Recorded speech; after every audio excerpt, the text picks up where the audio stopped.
आज आपण एका अशा कथेबद्दल बोलणार आहोत जी आपल्याला कर्माच्या सिद्धांताकडे एका वेगळ्याच नजरेने बघायला लावते. ही गोष्ट आहे कारण आणि परिणामाची, आणि ती दाखवते की आपल्या कृतींचे परिणाम किती अनपेक्षित आणि थेट असू शकतात. आणि या कथेची सुरुवात होते एका आकड्याने. तो आकडा आहे 7. हो, 7. का?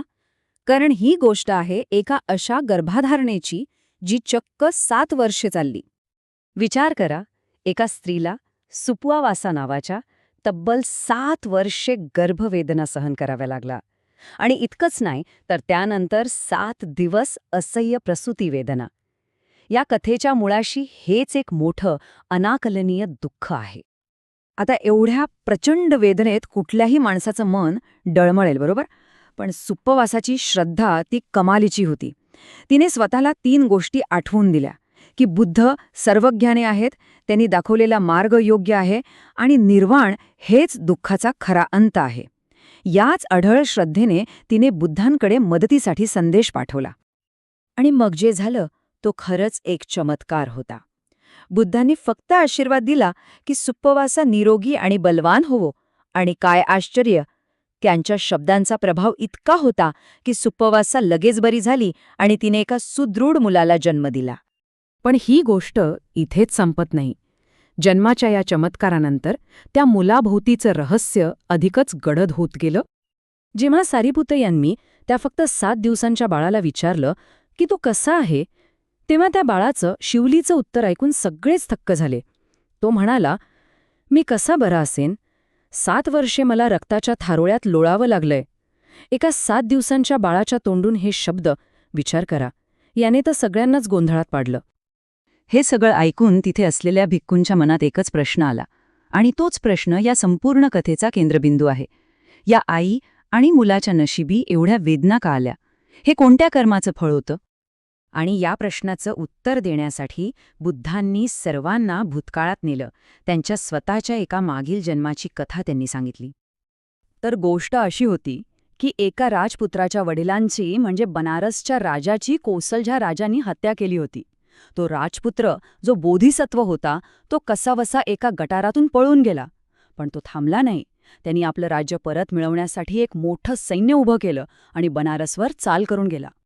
पण शहराबाहेर पोहोचल्यावर एका व्यक्तीने त्याला एक सल्ला दिला, आणि तो सल्लाच या सगळ्या कर्माच्या चक्राची सुरुवात ठरला. तो सल्ला दिला होता त्याच्या आईने. ती म्हणाली, बाळा, युद्ध करण्याची काहीच गरज नाही. फक्त शहराला वेढा घाल आणि येण्या-जाण्याचे सगळे मार्ग बंद करून टाक. म्हणजे बघा, ही रणनीती थेट लढाईची नव्हती. ही होती लोकांना आतून कमकुवत करण्याची. शहरात जाणारी लाकडं, पाणी, अन्न सगळं काही बंद केलं गेलं. उद्देश एकच होता की आतले लोक त्रासून, कमजोर होऊन स्वतःच हार मानतील. आणि झालंही तसंच. बरोबर 7व्या दिवशी शहरातल्या लोकांनी शरणागती पत्करली. राजपुत्राला त्याचं राज्य परत मिळालं, तेही एकही थेंब रक्त न सांडता. वरवर पाहता किती मोठा, किती हुशारीचा विजय होता, नाही का? पण खरंच तो विजय होता का? आता आपण त्या क्षणाकडे वळूया, जिथे भूतकाळातल्या या कृतीची आणि वर्तमानातल्या त्या असह्य दुःखाची थेट जोडणी होते. इथेच कर्माचं गणित स्पष्ट होतं बघा. शहराला घातलेला 7 दिवसांचा वेढा, तो बनला सुप्पवासाच्या 7 दिवसांच्या प्रसूती वेदना. त्या राजपुत्राने शहरातील लोकांना बंदिस्त केलं होतं, आणि त्याचं फळ म्हणून तोच राजपुत्र पुढच्या जन्मात 7 वर्ष आईच्या गर्भात बंदिस्त राहिला, आणि ज्या आईने तो वेढा घालण्याचा सल्ला दिला होता तिला 7 वर्षांची गर्भधारणा सहन करावी लागली. एक एक कर्माचा हिशोब अगदी अचूक जसाच्या तसा जुळून आला. या कथेतून कर्म म्हणजे काय हे खूप वेगळ्या प्रकारे समोर येतं. कर्म म्हणजे काहीतरी अस्पष्ट वैश्विक न्याय नाही, तर ते एक थेट कारण-परिणाम नातं आहे. जशी कृती तसाच परिणाम, अगदी गणितासारखं अचूक. चला, आता या कथेच्या साराकडे, तिच्या अंतिम आणि सगळ्यात महत्त्वाच्या शिकवणीकडे वळूया. बुद्धांनी मग ते शेवटचं रहस्यही उलगडलं. तो वेढा घालणारा राजपुत्र कोण होता माहीत आहे? तो होता तो चमत्कारी मुलगा, शिवली. त्याला सल्ला देणारी त्याची आई, म्हणजेच सुप्पवासा. आणि ज्या बनारसच्या राजाला ठार मारण्यात आलं होतं ते स्वतः बुद्ध होते त्यांच्या त्या जन्मात. आणि या संपूर्ण कथेचं सार बुद्धांनी एकाच श्लोकात सांगितलं आहे, आनंद आणि आशीर्वादाच्या रूपात दुःख येते. म्हणजे जे वरून चांगलं दिसतं त्यातच कधीकधी दुःखाची बीजं लपलेली असतात. थोडक्यात काय तर ज्या गोष्टी आपल्याला एखादा मोठा हुशारीचा विजय वाटतात त्यांची एक न दिसणारी किंमत आपल्याला भविष्यात चुकवावी लागू शकते. आजचा आनंद हा उद्याच्या दुःखाचा मुखवटा असू शकतो. आणि ही कथा ऐकल्यावर आपल्या मनातही एक प्रश्न उभा राहतो.